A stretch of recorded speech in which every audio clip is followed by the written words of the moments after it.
is not meant just to hurt us. When we get pain in life, we often think, oh, this is unfair, or something happens, and we stop our forward movement. But pain is meant to make us conscious.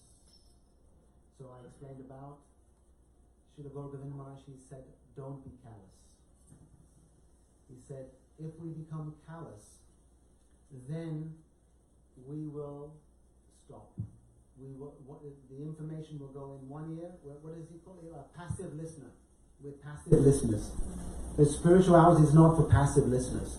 That we're actually wanting to do seva, to please Hari, Guru and Vaishnavas. So we come up against so many obstacles. And those obstacles, what often happens is those obstacles take us away. We look down. We get caught up. And yesterday we talked about blame. We talked about, what was the other one we talked about? Resentment. Resentment. So holding all these things inside and without clearing them, then we actually don't grow. So spiritual life is about growth. In spirituality, we may not be able to guarantee that we reach the goal in this life. It may happen. But what is guaranteed is that when you take to spiritual life, there will be growth. It's a chance to grow, to expand. And this is really what Arjuna did. He saw the chance by looking up and connecting to Krishna that he could pick up his bow. His bow was what? Determination. It was his determination to fight. That yes, I'm going to do this. And he did it. I explained two things. One, that he picked up his bow, and second, you remember? It would be quite amazing if you did. Yogeshwar. He called Krishna, and he called Krishna Yogeshwar. Yogeshwar, the master of mystics. So he knew that Krishna showed the universal form, and in that universal form, he saw everything in Krishna. So in the same way, he called on Krishna that yes, you are Yogeshwara, the master of mystics, you can get me through. So this is, I'm going to try to explain something that is in the Bhagavad Gita, but in a very kind of modern way.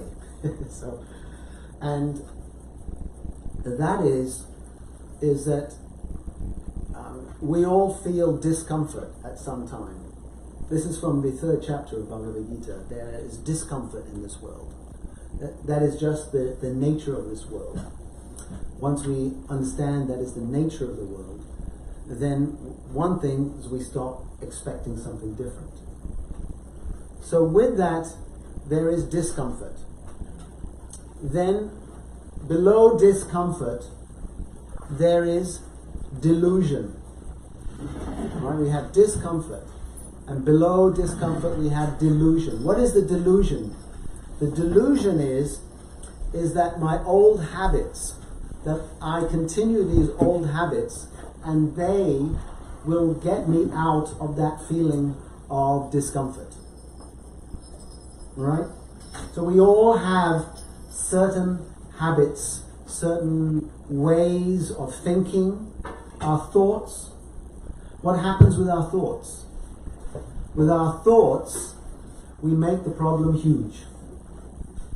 We make the problem so big. And in fact, I was reading one article that 35% of people suffer from anxiety disorder, panic attack. And what that is that you're living life, something happens, and you blow it out of proportion. And then you start to you're completely believing that what you're thinking is true. And then it expands and expands and expands. So our thoughts, we get stuck in them. Our mind becomes dark.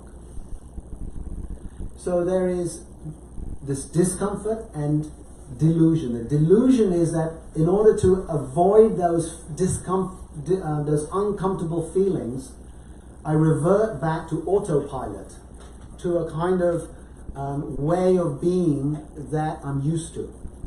But the difficulty is with that behavior is it doesn't actually lift us up. It only works for some time. It's a temporary change. And what does Bhagavad Gita say? What happens? We go from discomfort to delusion to degradation.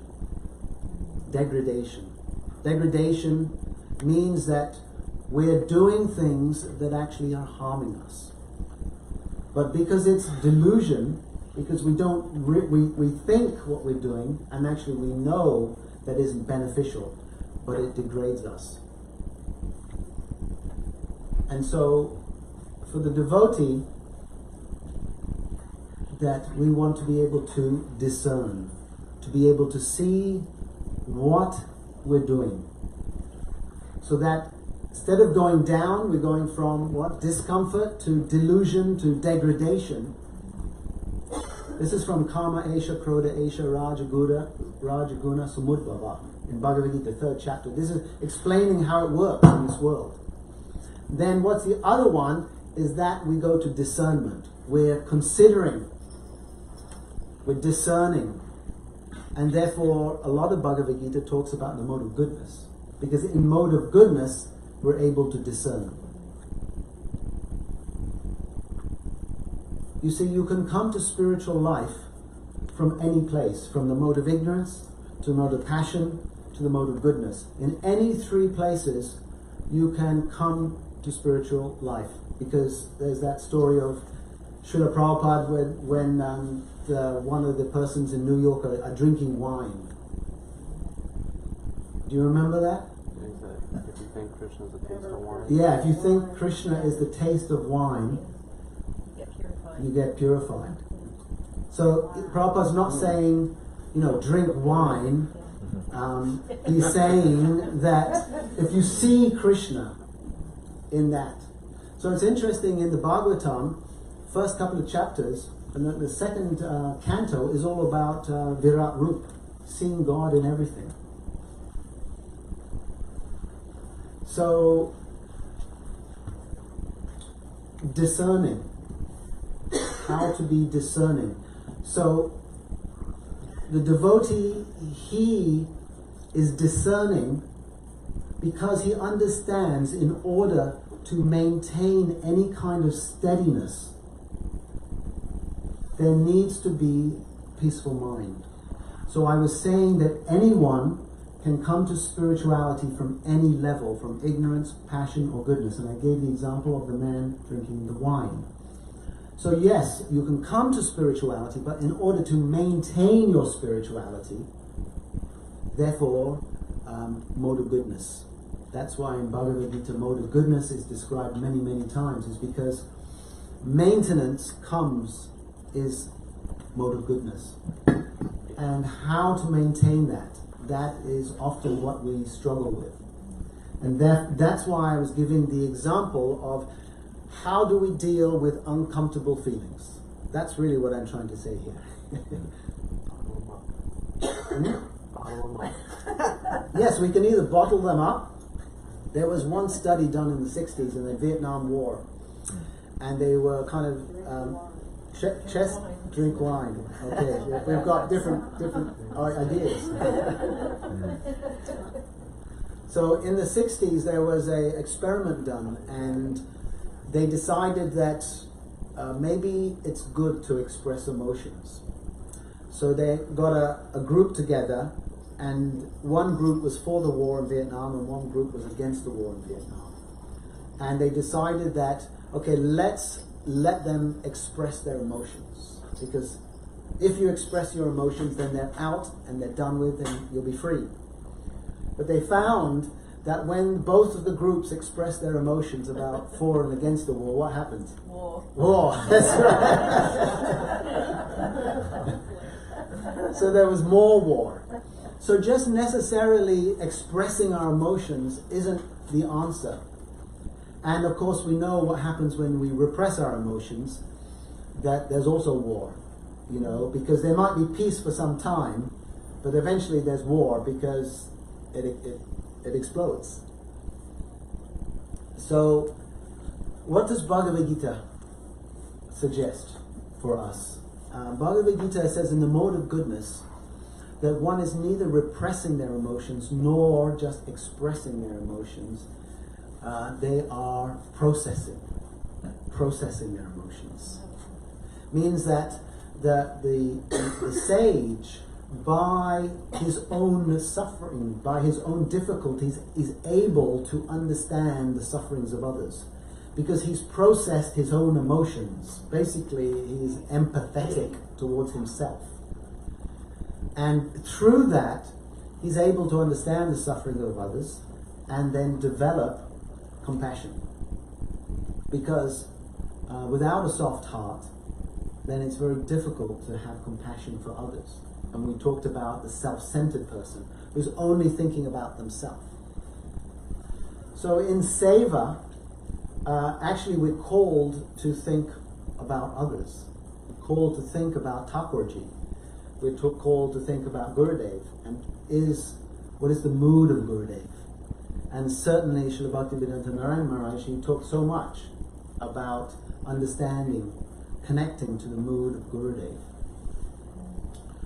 So how to process these uncomfortable feelings is actually addressed in Bhagavad Gita. So what we talked about was this discomfort that we feel in life. So an event happens or something happens. And then we can either move down or into delusion or up into devotion. And what makes that difference is us being able to discern, is able to understand, okay, is this feeling that I'm having, is it bringing me towards Krishna or is it taking me away from Krishna? That's a simple way that we can understand that which emotions are spiritual and which emotions are material. Ones that take us away and ones that bring us towards Krishna. So this is the structure that Bhagavad Gita gives us. And how Arjuna, he got through his difficult emotions by expressing them to Krishna and also by looking and taking shelter of Krishna. He looked up to Krishna and he had faith in Krishna, that Krishna is Yogeshwara, that he can change what is happening in my life. He has that power.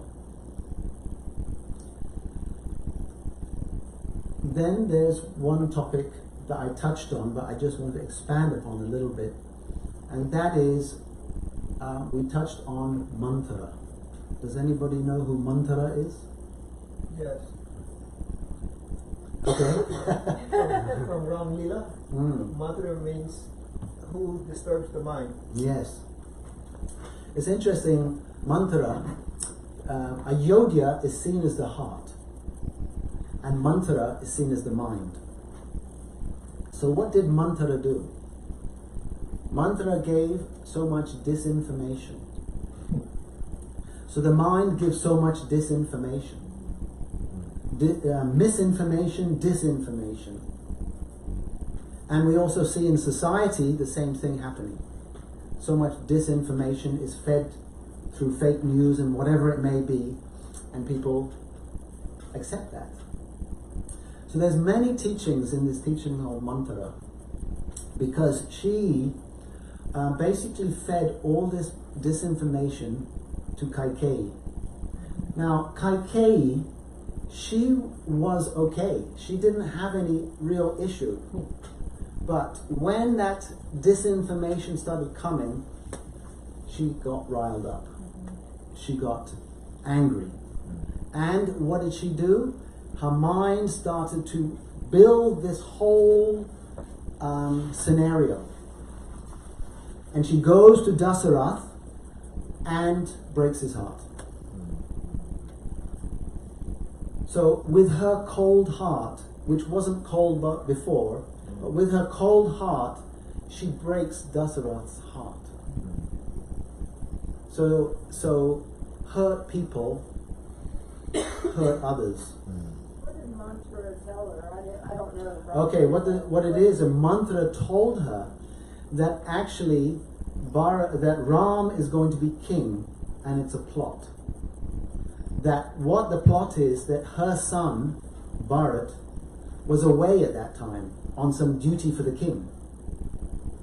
And she was saying that, look, Bharat has been sent away, and it's a plot. So you better make sure that Bharat is king, your son, otherwise you're going down. You are the number two, you're the third wife, and Manthara, actually she was a hunchback. So she had been ridiculed her whole life. It's a fascinating story actually, because you can see like the human emotion, that she has been ridiculed, and she's got a position now in the palace as a servant of Kaikeyi, who is the favorite queen. So now she's no longer externally being ridiculed. So there's many levels to this story, and so one of it is that when we place our self-worth on the outside, it's very risky, because we will at some point, life will change, and that's what happened to Manthara. Life changed, that she was no longer going to be up there, and she could be down there. So what did she do? She gossiped. She made a lot of gossip. And that's what often happens. Our insecurities, our own fear stops us from actually rising up, and living in Dharma. Because as I said in the beginning, it's risky, because we feel we're going to lose out in some way. So Manthara, she was giving all this disinformation. Kaikeyi, who she was serving, goes to Dasarath. Dasarath's heart's broken. And what happens to Dasarath? He dies. He dies. And she's built this whole thing up about Bharat. And Bharat comes back. And she goes, oh Bharat, I have made it all right for you. You're going to be the next king. Ram has been banished now. And it was only until Bharat said to Kaikeyi, what have you done? This is crazy. I don't want to be king. And it was only when Kaikeyi came in touch with reality did she snap out of her illusion. She was so completely absorbed in her note. What did she do? She justified and she rationalized. She justified her action. Right? Remember Arjun, he justifies his action. Oh, I'm not going to fight. So that's what we do. We justify and we rationalize. Oh, it's okay. It's not so bad. And that's Manthara, she did that. And in doing that, she caused so much difficulty in the kingdom. And then, as we know, Ram is exiled. But what could she have done? What could have Kaikeyi done? Not listen to it. What's that? No, not listen to it. Not listen to her? Non-violent communication. Couldn't she have, That's right. Well, she could have done non-violent communication. But okay, let's. Okay, we're going there. Let's go. remember hearing from another sannyasi, you said that actually Kaikeyi was, Ram had the desire for Vanvas, and so Kaikeyi was serving as an instrument to fulfill Yes. that. Yeah, but when we're talking about, Right. okay, that's like, there's actually different reasons.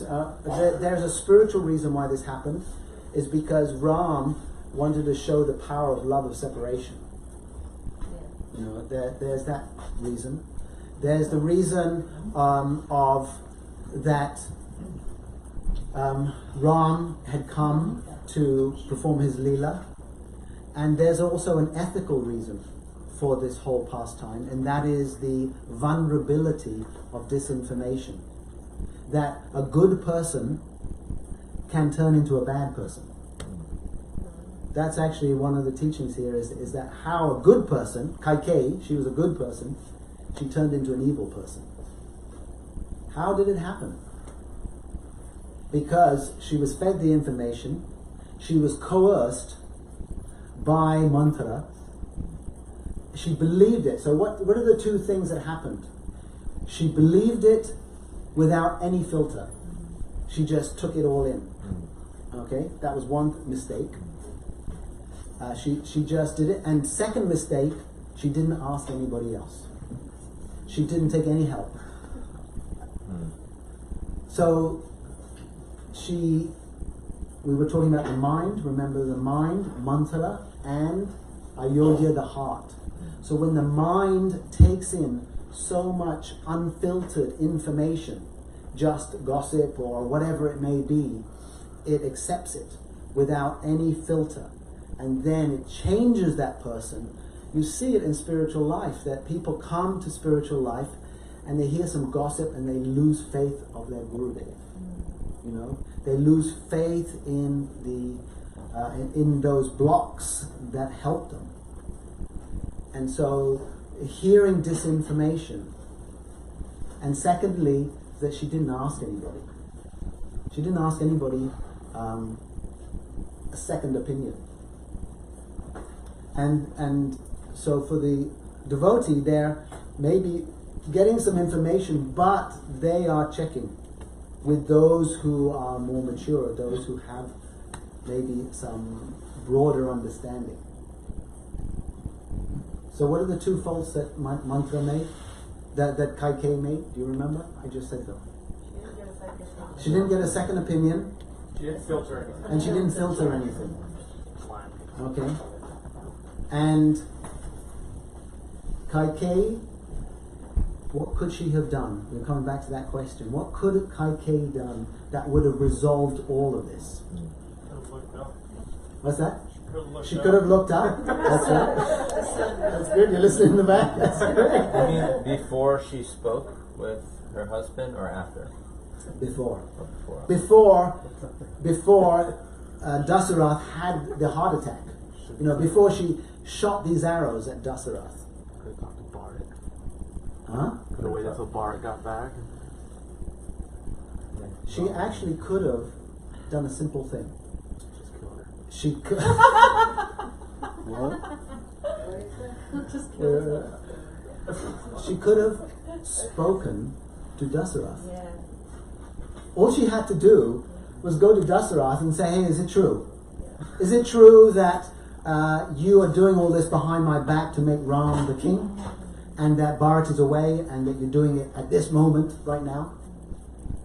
Well, that's all she had to do. What if he said no? And then Hold on, you stay with your...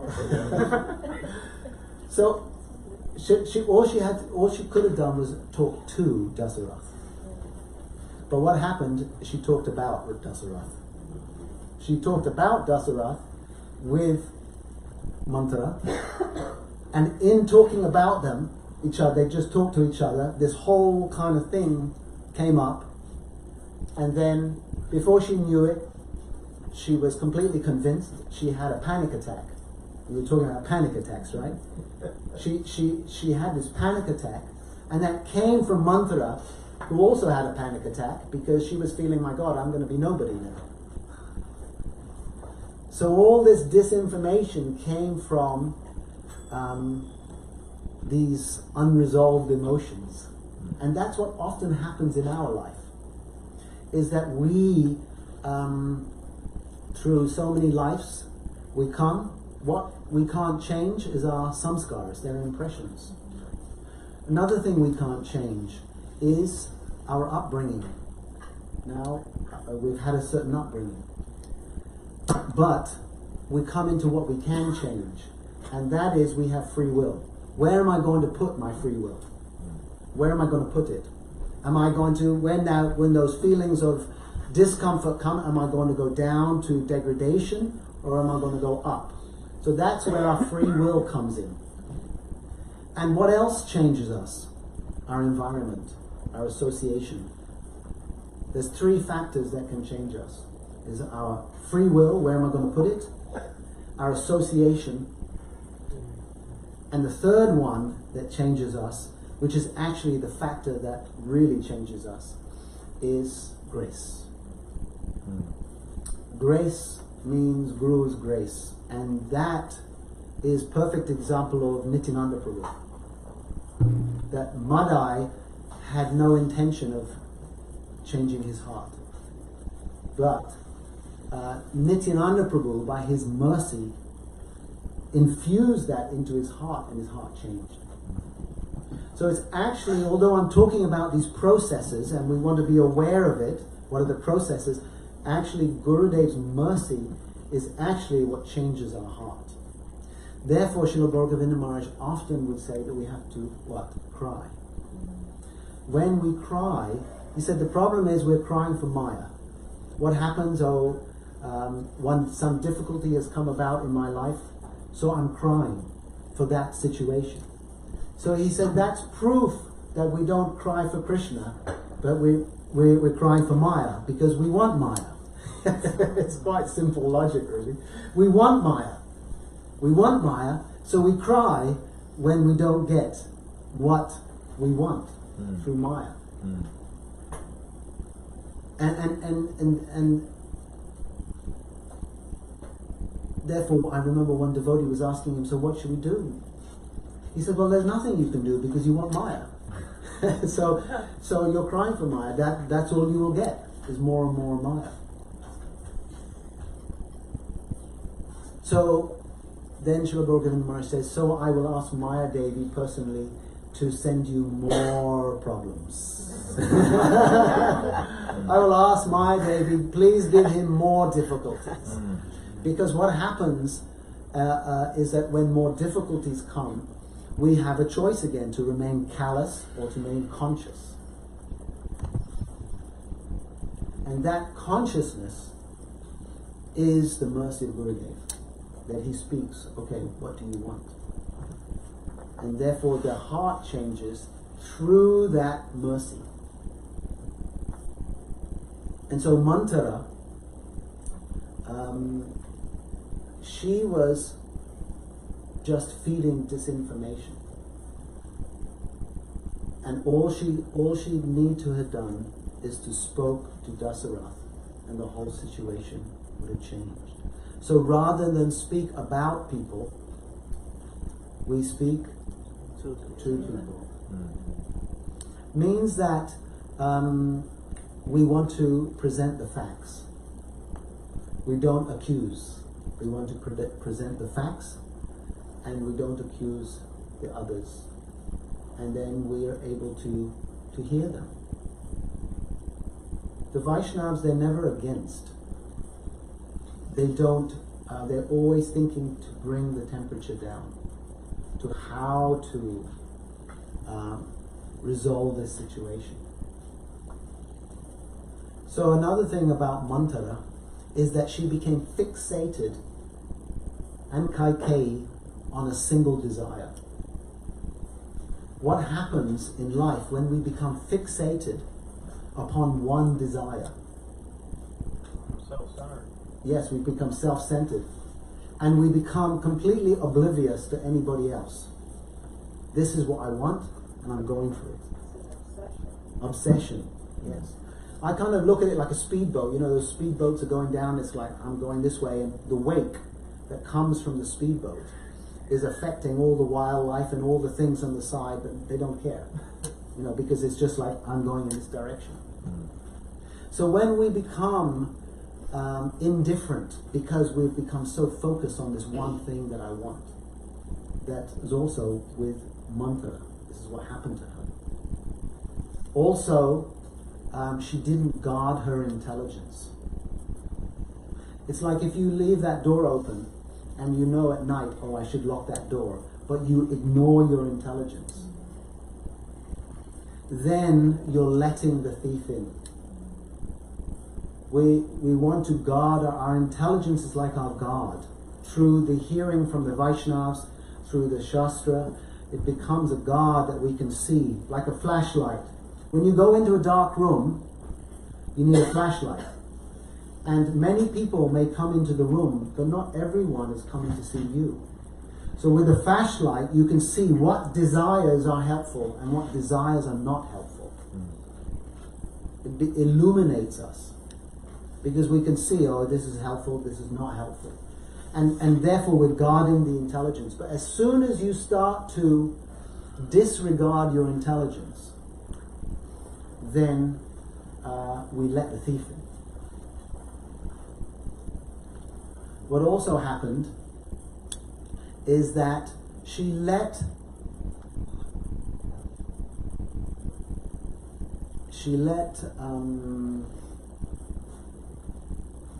changeable emotions.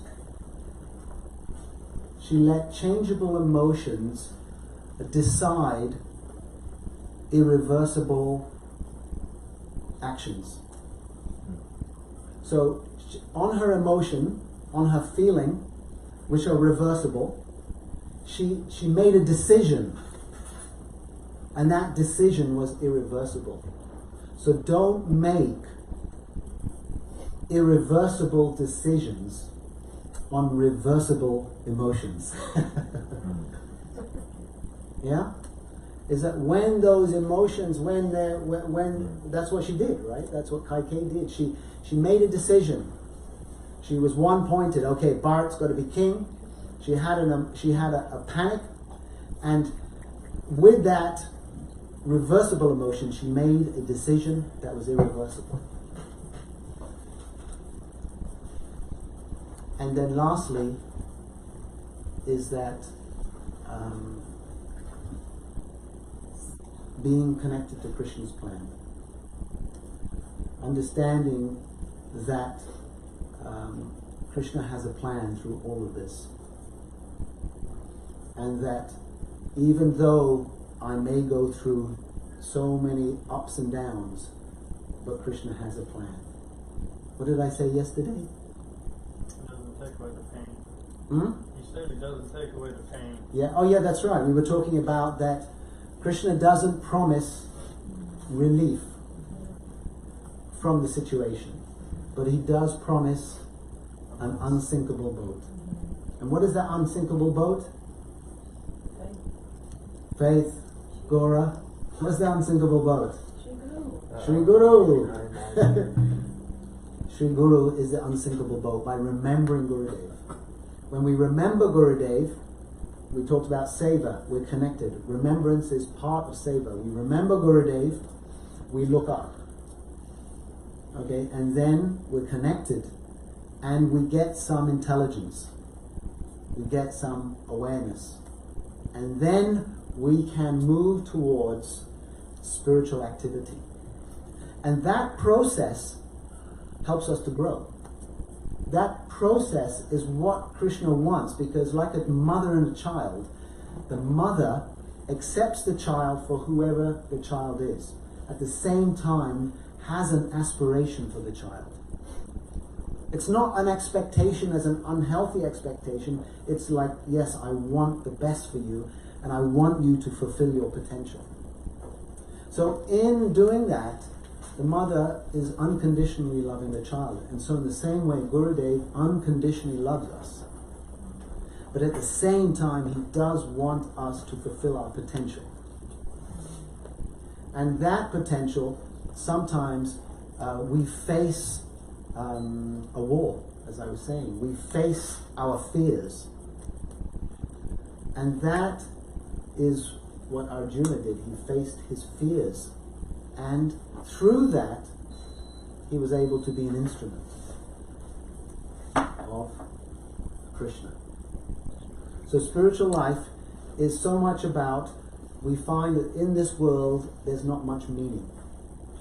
But spiritual life, it gives it meaning because, okay, I have a foundational purpose to serve Krishna. So what Krishna has given me as a, what? As a gift. He's given each one of us some gifts. And that's your nature, your ability. Each one of us has a certain ability. So that's Krishna's gift to us. But what's our gift to Krishna? Is using that in Krishna's service. When we use what we've been given in Krishna's service, then it gives purpose to our life. Then we've like, okay, I've been given this, I could just get a job and just have an ordinary life, or I can make it as an offering to Krishna, to Gurudev, that I can use what I have to serve Gurudev. And that's my offering to Gurudev. So, in one sense, it is important to do something that we like to do for Krishna. To find something that we like to do for Krishna. And I remember Srila Bharati Maharaj, there was one devotee, Maharaj had given me sannyasa, and it wasn't long after that, and Maharaj said, okay, go traveling, go and do something useful, rather than just standing around me. So I said, okay. So I was getting ready to go, and I said to Maharaj, there was one other devotee that wanted to come with me, and he was doing some cooking. And Maharaj, he was a bit apprehensive to ask Maharaj. He was like a new devotee. Oh, can I go with Tapasvi to go preaching? And then he had a savor of cooking, helping another devotee. And he was a bit worried that if I leave this service and go with me to travel and preach, it would just be for my own pleasure. And Maharaj said to him, he said, you should do what you like to do, because in that way you will have more devotion for Gurudev. That you will like to do this, and I want to do this for Gurudev. So it's not necessary that he was saying you have to stick at this one service and just do that. Do something you like to do and serve Gurudev. Yeah, so it's not that we just give up our service that we may have, but we're always looking, what is it that I can do personally for Gurudev in some way. So this is, and it's fascinating, I'll end on this point, is that how Ram, he was a selfless, the whole Ramayana is asking one question. The question is, does anybody know?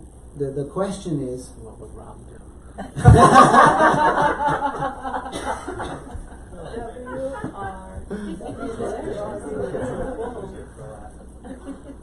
what is the greatest quality of a human being?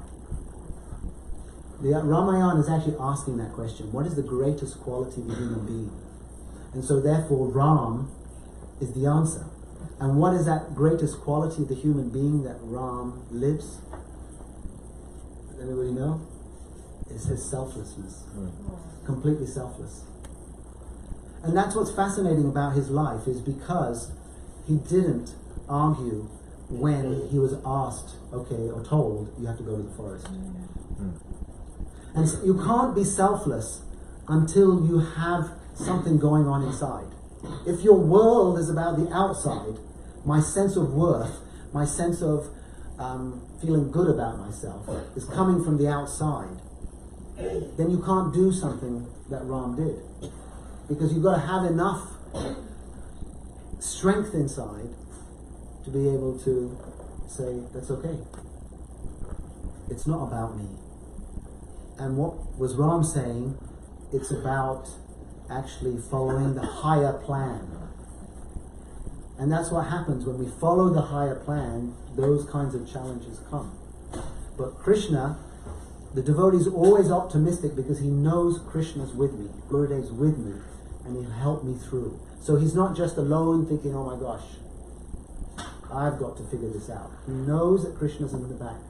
And that's why Maharaj Srila Bharati Maharaj talks about Manashiksha, that when we have difficulties, what do? We call out to those Senapatis, those warriors. Because on a battlefield, if you're feeling a bit scared, that oh, I might have my arm chopped off or I might, get hurt, that you look over and you see the Senapati and you see him on the horse with his, weapon, and he's strong, and you think, oh my gosh, I'm fearless now too. I'm feeling it because I'm seeing him. So in the same way, that's when we face these, challenges in life, we turn, we look up to Gurudev, we turn to the Senapatis, those warriors, that when we think of them, when we think, so many of the songs are what? We think of Sarup Damodar, we think of Raghunath Das Goswami, we think of all these Vaishnavas, and they give us strength.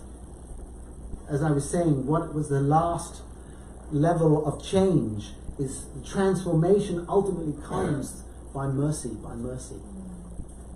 And that's what's different between us and materialist. Is the materialist, he's just thinking, by my own will, I will conquer. But you see the devotee, you look at Srila Prabhupada's life, at the end when he writes, your most unworthy, insignificant beggar. At the same time, he conquers the whole world. It's actually through humility that he's conquering everything. It's like completely the opposite of the material world.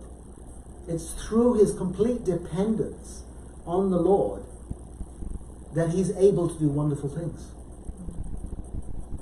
So that's our lesson in one sense in life, is that we come through all these challenges. Gurudev is saying, yes, come on, I believe in you, you can do it. And then we come to these challenges and then we get stuck, we get to the wall. And then we go back to our autopilot, old beliefs, self-defeating beliefs.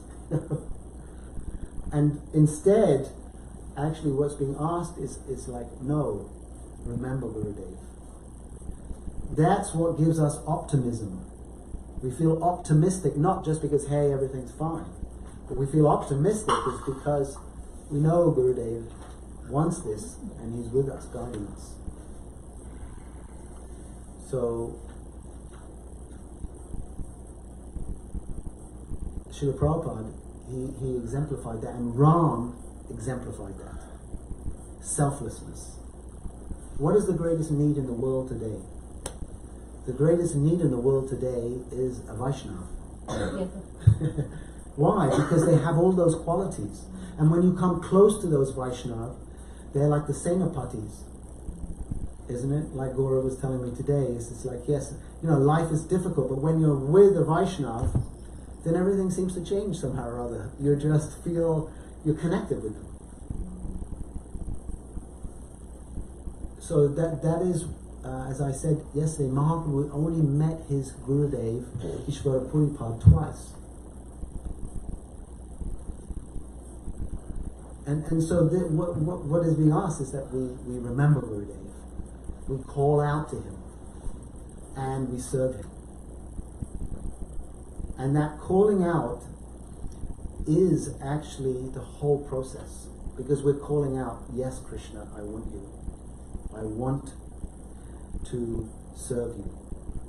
And when that meditation becomes bigger and bigger and bigger, then that is our focus throughout the day. Yes, that is what I want, Gurudev.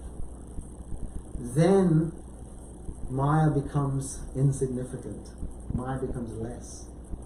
And then that side grows. But it's a cultivation. You need to cultivate that and practice that. So Ram, he was selfless. And I think, in conclusion, is that I think most of us are tired of hurting ourselves and hurting others. isn't it? Through our kind of callous living. We've actually hurt so many people in our life through our unconsciousness. And eventually that gets to a point where I don't want to do this anymore. I don't want to hurt the people that I love. I don't want to hurt other people unconsciously. And Ram, you see how he interacted with everyone. It was incredible. With Kaikeyi, what did he say? He said, "Oh mother, had I known that you wanted Bharat to be king, I would have given the kingdom to him." He wasn't even angry with her. With Dasarath, who was, don't leave, I've made the promise that you have to go. And Dasarath said, don't go. How did Ram respond? He didn't say anything. He had so much emotion inside him. Ram had so much emotion, but he knew that if he said anything, his father would break down. So there's a time to express our emotions, and there's a time not to say anything. And so Ram had that sense of selflessness through his connection to a higher principle, which was Dharma. Through that higher value, he was able to do that. And that's what we're asked to do, is to live that in our life and to grow and to contribute in that way. So thank you very much. Evil. So if you have any, can some of you just give me 1 or 2 points that you got from that? Because we talked about a lot of information, a lot of things there. But 1 or 2 points that you thought, yeah, that's interesting, or something that was meaningful for you. Yes. You had mentioned that the highest human principle is that selflessness, and that Shriram was embodying that. That's somehow that I struck with. Yes. Yeah, it is, isn't it? It's a beautiful thing. Is when you meet someone, just a general person or whatever, who's selfless, it's inspiring. And Ram, that's how he lived. It's very inspiring. Yeah. So, did you hold your hand up? Yes. Yes. When you said that sometimes you should say something and sometimes you should stay quiet, it's a lot of times someone sort of comes at you in the world about something that's bothering them, and they're hurt or upset about something, and it triggers something new, and then you want to like lash out because it's like the same trigger inside you. So I know that, like what you said, sometimes it's better just not to say anything and recognize that that is a trigger and that is a hurtful thing for you, but you don't have to respond. That was very powerful. That's beautiful. Yeah, because what happens is when you hold it, actually it becomes purified as well. You know, if we respond, then it's just back in the face and just back in that circle again. But if we hold it and recognize it, it becomes purified. Because we're, like, at that time praying to Gurudev, we're being conscious that it's there. And then a significant change can happen. And we can start letting go of those lower self. We have the higher self and the lower self. And that lower self starts to dissolve. But that's the process. Beautiful. Yes, Paul? Yeah, what you said about that the mind will make something so big, Yes. overwhelming. That's a way of getting out of it. Oh, it's all in all, it's also one of the qualities of tamagum, to fix on something and be immovable, be unable to be moved by fixation. So just like the overwhelming, like there was a kid I knew, he'd say, how come you never play basketball with us? He says, well, I watch this. I'll stand at the other end of the basketball court, and I'll throw the basket at that basket at the other end. But he would miss. He'd get very close. And, well, look how far it is. But look how close. But he could never really play in range. He would never play in the proper way and get under the basket. But he'd always say, oh, well. So you'd never play. Because you sweat. Because it was too hot. Because it would show that he was a lousy player. he was not a good player. Another thing that I want to make an article, and everybody can help. Krishna calls Arjuna in the Bhagavad Gita, he calls him 10 names. I don't know them all now, but Partha, Maharaja. You want to make a book on that? I've done an article. Yeah. It's a short. That's right. And what you said about be my instrument, in that, can anybody find a word search right now where what verse does Krishna call Arjuna be my instrument? Might be in the 18th chapter. And what does he call him? What name does he use? He uses the name Sabyasachi, which means you can shoot the bow ambidextrously. So you're good at using instruments, using weapons, using tools. And he calls him by that name. Another time he'll say, don't be attached. You're not this body. Partha. That's right. Son of. Yes. You think you're the son of. He's joking with him all the time. You're not this body, Mahabaho, big arms. He's a friend. It's all friendly. It's all friendly, and what's also very interesting is that Krishna's saying that also in the sense that we don't think we're so transcendental that, okay, I'm a soul, I'm disconnected from everything. But he's saying, no, okay, you fight, you are a soul, but you also belong to this world, in the sense of like, O son of Kunti, Partha, all these things. Okay, somebody else had their hand up. Yes. Well, Krishna's having such good communication with Arjuna, so I was just thinking how proper communication, within the Sangha, within our society, wherever it is. Within ourselves. Yeah, within our good communication.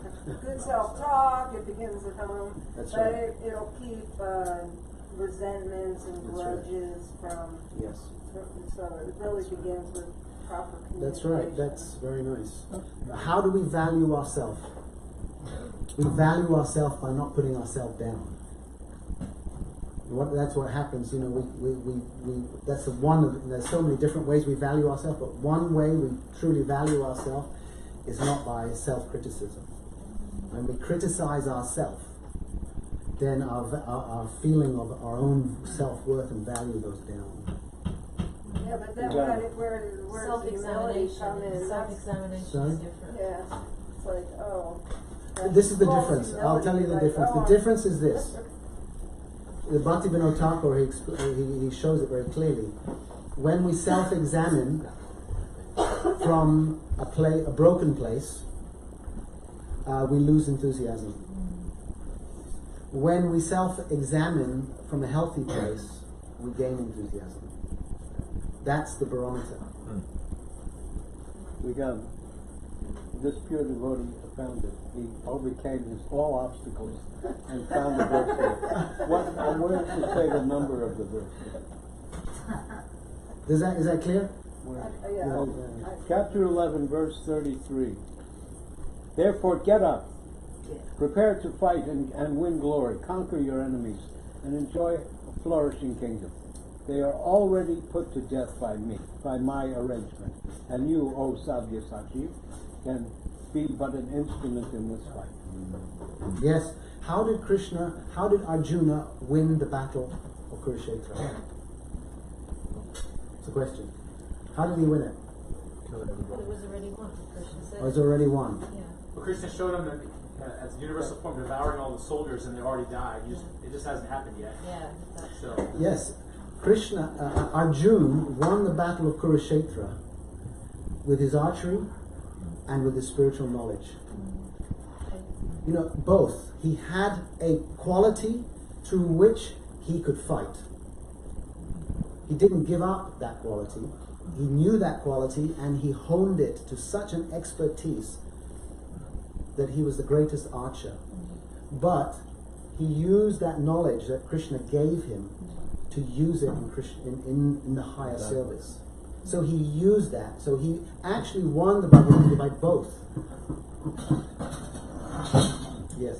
I really love how you said that pain isn't meant to cause you suffering, but it's an instrument of your awakening. I thought that was extremely powerful. I heard you say it last night and I watched it this morning and I wrote it down because I think it's very easy to get overwhelmed by pain and struggle and suffering when it hits you. So thank you for saying that because that's beautiful. It's a transformative way of thinking about it. Yeah, that's right. Yeah, when the arrow goes deep into our heart and we feel completely alone or whatever it may be, it stops us from being callous. That's actually what it's meant for. It's like, wake up. Oh my gosh. But we take it and then we run away rather than saying, okay, this is something to go learn. into habitual behaviours that cause us more suffering. Yeah, that's really nice word. Anybody else? When you spoke about the Vaishnavas, how they like to uplift the situation, and it made me think of Srila Bharti Maharaj and all the pastimes where he speaks about the Vaishnavas, how through their humility melts the hearts of everybody. And Krishna is saying, you can be my instrument and be glorious and then get your kingdom, or I'd kill them anyway, and you will not get the glory. You can go in your cave and you know, Prabhupada, because he says, I'd live in the forest. And Prabhupada said, Arjuna was considering living in frustrated seclusion. Frustrated. I could just imagine Arjuna trying to be a rishi and someone calling for help, and he would, as a Kshatriya, he said, your very nature you will fight. So he'll go to help them. You know, he'll pick up a word, which a sadhu cannot do. Sadhus, I was told this in Madhav Maharaj's month, maybe Bharati Maharaj Mehta. A sadhu, a brahmachari sannyasi, should not even make violent gestures with his hands. Don't go like that. Don't go like that. Should not even make violent gestures. Yeah, with the humility of the Vaishnava, you see Haridas Thakur is his humility, his dependence upon the Lord. And Srila Bharti Maharaj talks about the stone and the sandalwood stick, that the more that's pressed, what happens, the beautiful smell comes out, because they're so dependent. And so the Vaishnava, he can be put into any difficult situation, and what will come out is his humility. Yeah, it's really beautiful. That's because that's their nature. It's like we have a certain nature, we take Diksha, we take initiation to change that nature.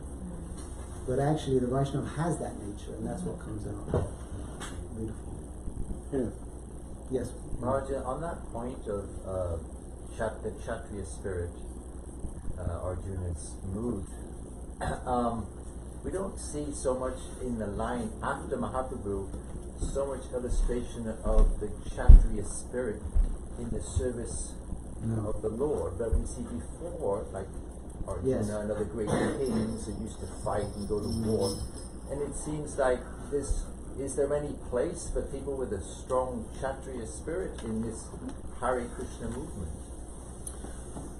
What I understood is that Krishna came 5,000 years ago as a warrior, as a great leader, as a strategist. So he was known for being the greatest strategist. And people, not everyone could appreciate that he was Krishna, but they could appreciate that he was a great warrior.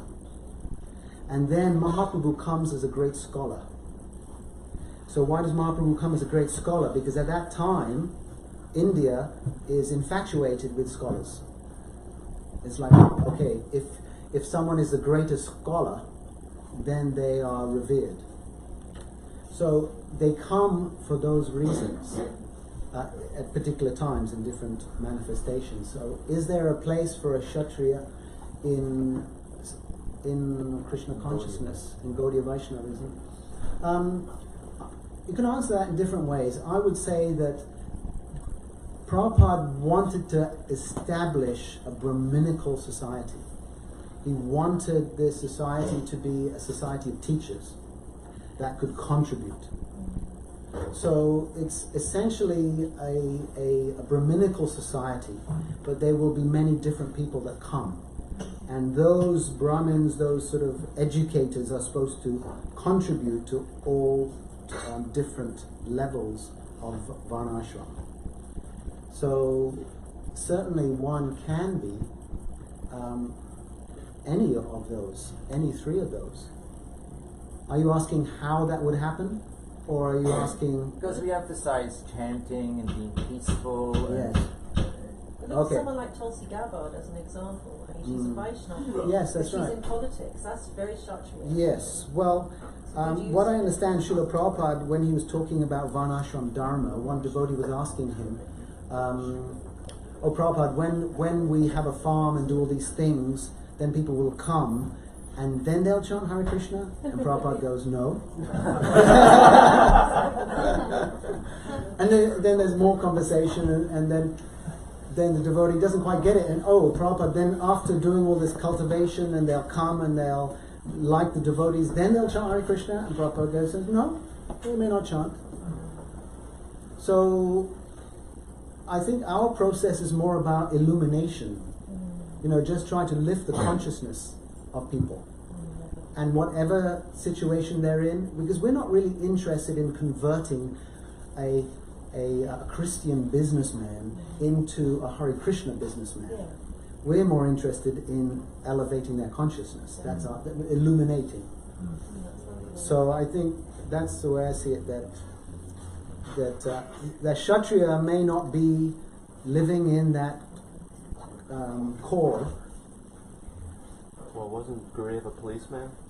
Yes. Gurudev had a Kshatriya.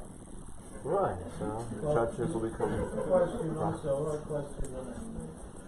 We hear Parsuram and Ram and Krishna to reduce the overburdened earth of the Kshatriya population. We don't hear of them reducing the earth of the Vaishya population or the Shudra population.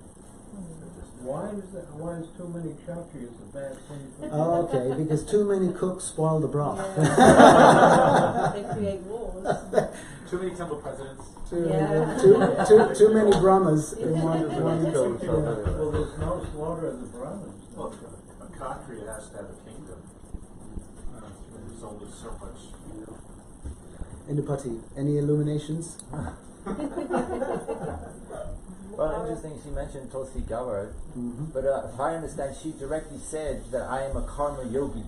Yes. So this principle of karma yoga we put on a lower rung in our, from Ramananda Samvad, we understand this is a very low rung. She's in also terms of said that she's a Vaishnava. Gaudiya Vaishnava. I mean, I've heard her say that on numerous occasions. But in a broad sense, Yeah. Yeah. our aim is not to become a karma yogi. We understand that's a lower realm. Yeah. That's right. But our thing is to understand what Krishna has given me and to use it in his service, and to understand that in doing that, this is not my like I talked about, foundational purpose and functional purpose.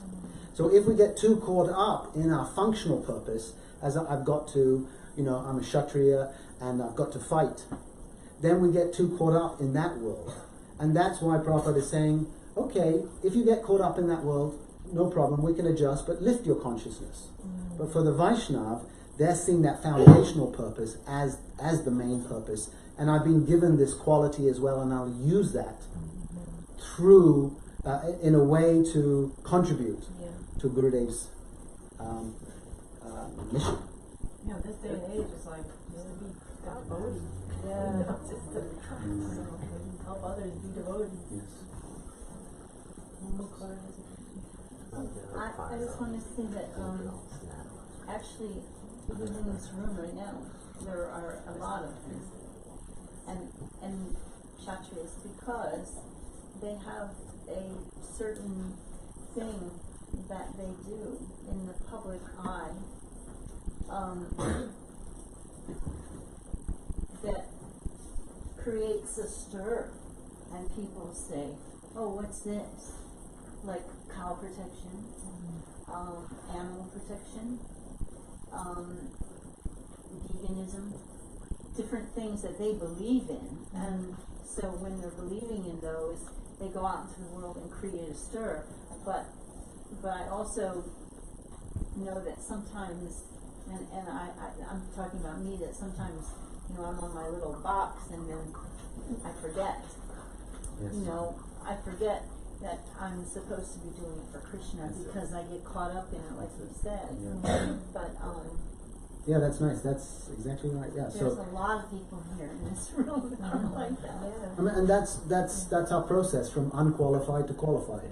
You know, we're unqualified. Yeah. But you know, in order to become qualified, you've got to go through that. If I stop preaching because I've got a false ego, that isn't going to stop my false ego. Yeah, exactly. It's still going to be there, even if I stand away from this, you know. But we purify it. It's like, okay, I have this tendency, but what we're able to do is to see our weakness. The problem is when we don't see our weakness, and we see our weakness as a strength. Look, I'll tell you what I think. Yeah. You know? And then our weakness takes us away. But like you said earlier, when we recognize it and see it in myself and offer it to Gurudev. And that's why Raghunath Das Goswami is saying that it's most difficult, because it's subtle. The nature of subtle things, they're hidden. But what happens with spirituality, those hidden things, what happens is that up to the stage of anartha nivriti, we're giving up gross desires, gross anarthas. Once we start going from anartha nivriti higher, they become subtle anarthas. And that's where often we get tripped up, because we start feeling annoyed that you know, things aren't going my way. And then we kind of get diverted. And then we're off for 10 years in a whole different track. But it's being able to recognize, oh, this is my weak point. Somebody who has enough self-worth is able to recognize that. They can say, yes, this is going on, and I acknowledge that. So so high self-worth isn't pride. High self-worth means humility. Somebody who has got very high self-worth, they can be truly humble, because there's nothing in there. There's nothing it's hitting. The world isn't hitting anything. Yeah, it's very nice. So yeah, that's our process, is to be an instrument. Yeah.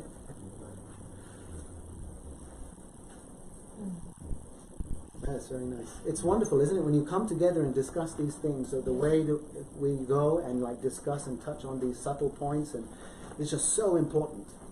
Because it's so easy to miss them in life. You're busy, as you said, you're standing on your box and you're doing your thing, and you don't see it. But when we come together, discuss it, and then it starts to like, oh yes, and we're all going through that process right now. We're all recognizing, oh yeah, you know, and that is purifying, and that is the mercy of Guru. That is their mercy. So let's stop there. You have anything you want to say? Tell me one thing that you remember. Something. Are you looking at Marty or the Both of you. Both of you. One thing. I liked how you said that like seva is given, not something that we just like, oh, I'm going to offer seva. That it's actually mercy, like grace. It's I really like that. It's a jewel. It has value. Yeah. One sentence. One word. I mean, one sentence. I have to be honest. If it was like, I'm still sort of on yesterday. Okay. You know, like with like when that story that you had. I mean, I'm totally here with this, but like with just your whole exchange with Gurudev and just you know how everything happened for you with Gurudev because you were there, connected to him. So it's kind of like all in the same realm. You know, like that whole aspect of staying connected to what Gurudev wants for you to do, and you're doing it because Gurudev wants you to do that. We're all we're doing our best. That's what we want to be doing. It's just doing our best. I'm trying. I'm doing my best. Thank you. I like what you said about calling out to the Sankatis. Yes. Calling out for help. That's something I share, like even with my clients and my work. And I tell them, to call out when their emotions are coming out. Call out for help from your guardians, guides, and gurus. And devotees that come to me too. It's chant, cry, pray, repeat. Yeah. Chant. Yeah, I say ABC. What's ABC? Does anybody remember? Association. Yeah. ABC. We do the ABCs of spiritual life. Books and chant. No. Yeah. If we do that, if we keep the ABC going. I bet you got loads of slogans. That's good. Yeah, so we do the ABC. Yeah, I heard this other one. When everything's going down, when you're down to nothing, Krishna's up to something. One devotee said that. I heard that. You should make some bumper stickers. That's so funny. Yeah, make him some money. So, I mean, for travel expenses. But there could be okay, Prabhu didn't hear what ABC is. Can any say what's that? Association, books, and chanting. ABC together. Association, books, and chanting. We got it. All right, we got it covered. We can go home now. We go home now. We got it covered. So we're just going to chant little. Is it time for 5 minutes of just chanting Hare Krishna? Is Arjun here? Is he gone? Arjuna had to leave. Okay. Morty. Can you sing Hare Krishna, Hare Krishna, Krishna Krishna, Hare Hare, Hare Rama, Hare Rama, Rama Rama, Hare Hare, Hare Krishna, Hare Krishna, Krishna Krishna, Hare Hare, Hare Rama, Hare Rama, Rama Rama, Hare Hare, Hare Krishna, Hare Krishna, Krishna Krishna, Hare Hare, Hare Rama, Hare Rama, Rama Rama, Hare Hare, Hare Krishna, Hare Krishna, Krishna Krishna, Hare Hare, Hare Rama, Hare Rama, Rama Rama, Hare Hare, Hare Krishna, Hare Krishna, Krishna Krishna, Hare Hare, Hare Rama, Hare Rama, Rama Rama, Hare Hare, Hare Krishna, Hare Krishna, Krishna Krishna, Hare Hare, Hare Rama, Hare Rama,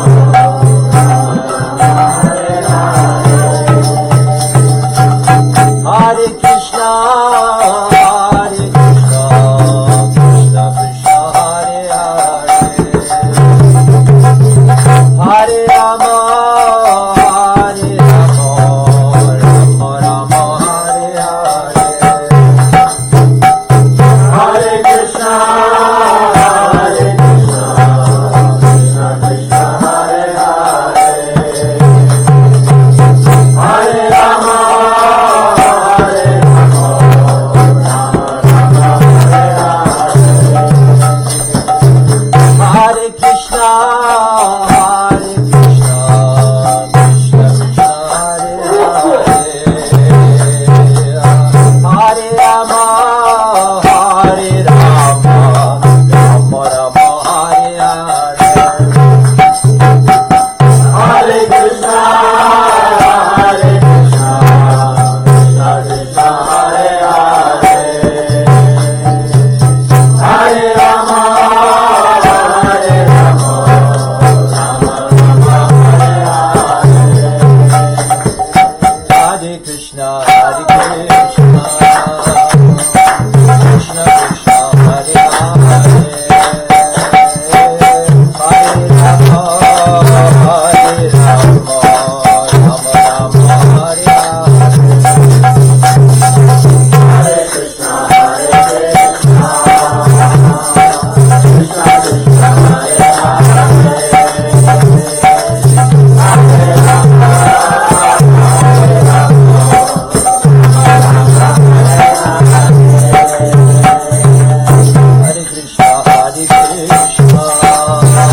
Gopinath Ju ki Jai. Gaur Nitaya ki Jai. Giriraj Maharaj ki Jai. Vishnu Gurudev ki Jai. Gaura Premanand